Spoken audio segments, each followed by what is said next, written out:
Welcome back to Tudor Talks. I'm still Mr. Fisher from the block, so don't be fooled by those rocks that I got. And I'm Lily, the digital sixth former with an addiction to history and high-voltage living. Today we're stepping into the world of administration and finance under Henry VII, a king obsessed with control, survival, and cold, hard cash. Understandable, really. After all, Henry came to the throne in 1485 with almost no certainty that he'd survive.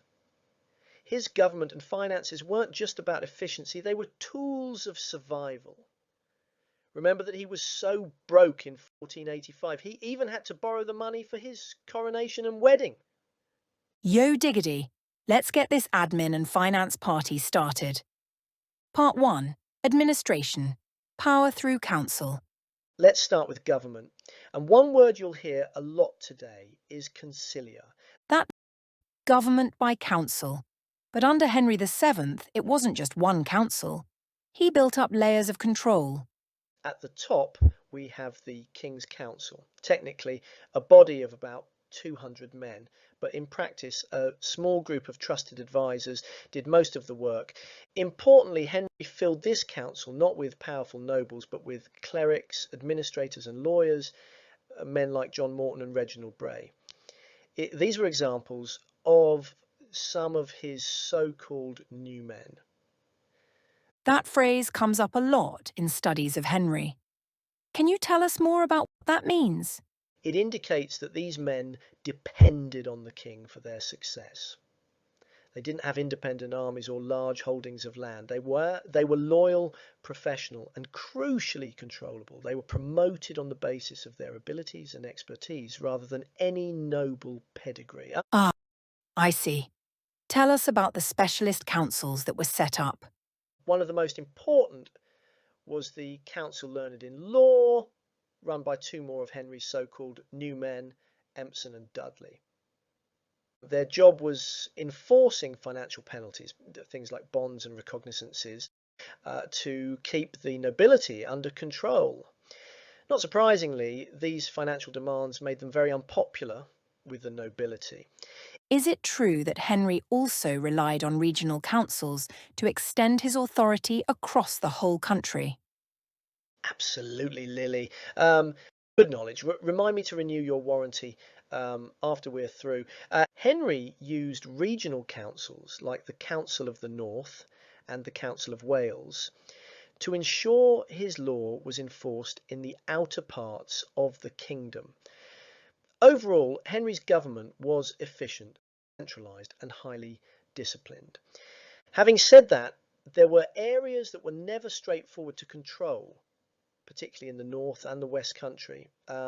These remained remote from the royal court and more likely to rebel, as we see later in his reign. Aren't those the areas in which he faced tax rebellions? Yes, Lily, well done again. You've clearly been looking at your notes. Pay attention, my class. Not really, Fishface. I'm an AI fembot with infinite recall, at least until there's a power cut. Right, moving on.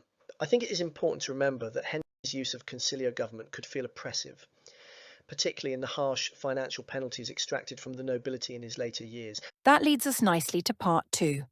Finance. Controlling wealth. Controlling power. Now on to finance, the real engine behind Henry's authority. Historians split this into ordinary and extraordinary revenue.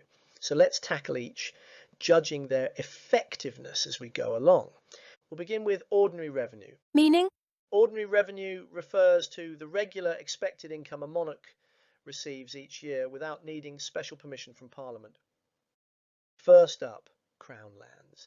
Henry massively expanded royal ownership, confiscating land from disloyal nobles and reclaiming lost Yorkist estates.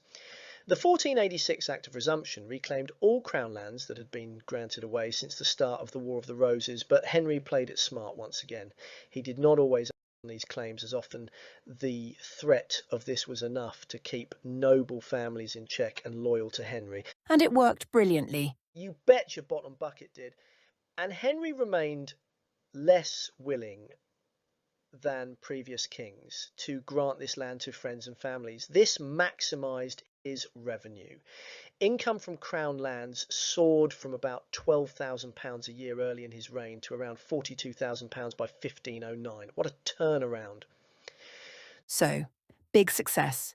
Henry secured a reliable, independent source of wealth, reducing his reliance on Parliament. Next, custom duties, taxes on exports and imports, especially wool.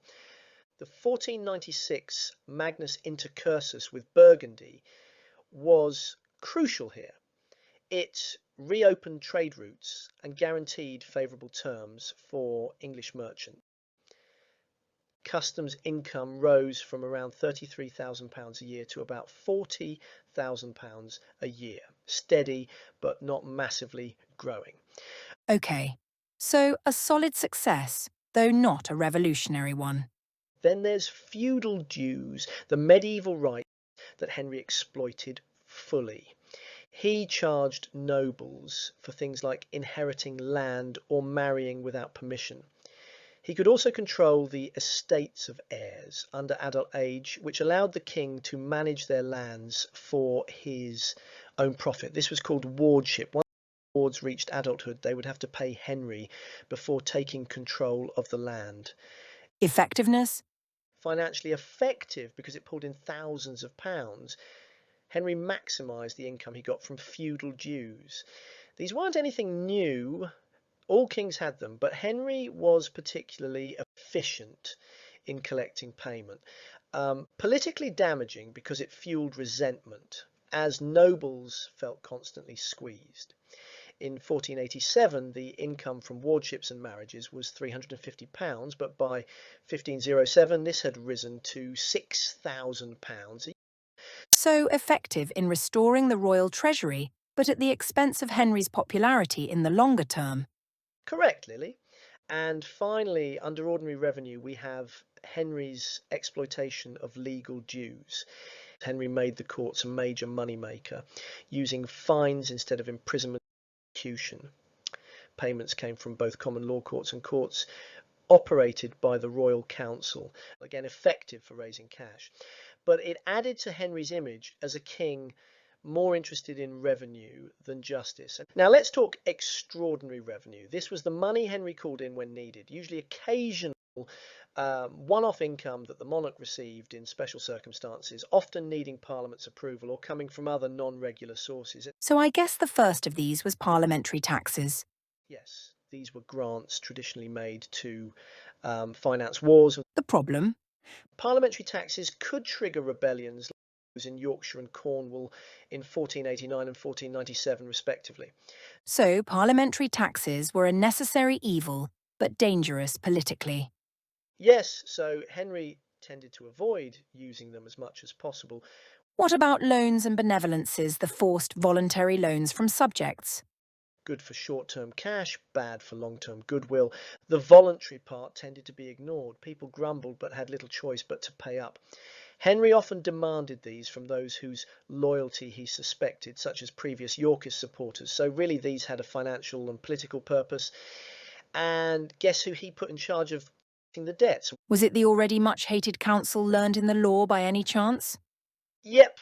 So you can see why Empson and Dudley weren't on many people's Christmas card lists.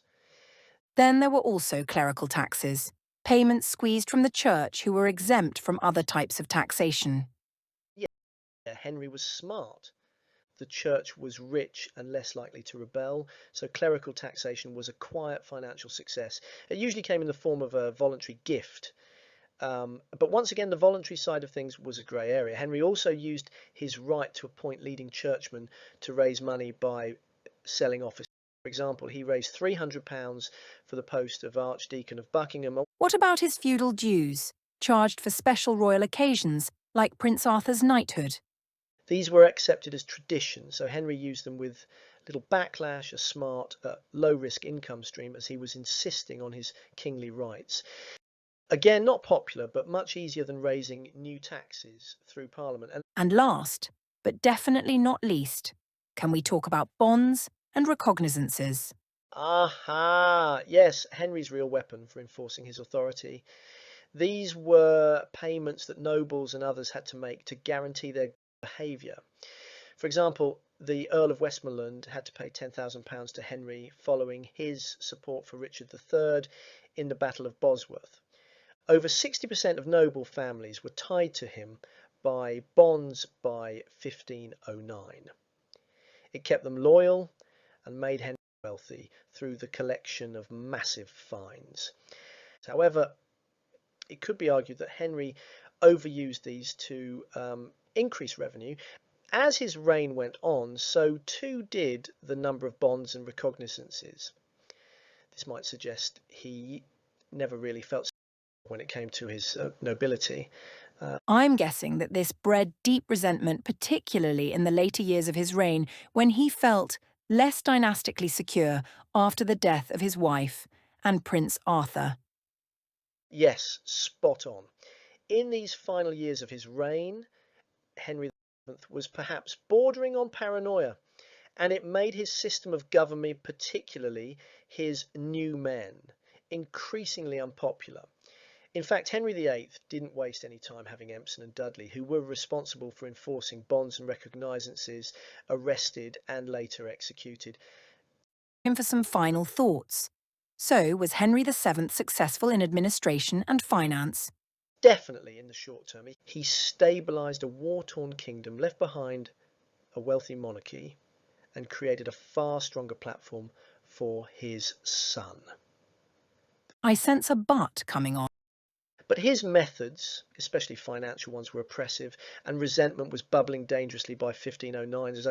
So a nice image is that Henry VII built a throne of pennies, carefully counted, tightly controlled, but one that wasn't quite as stable underneath as it looked from the outside. And that's it for today's Tudor Talks.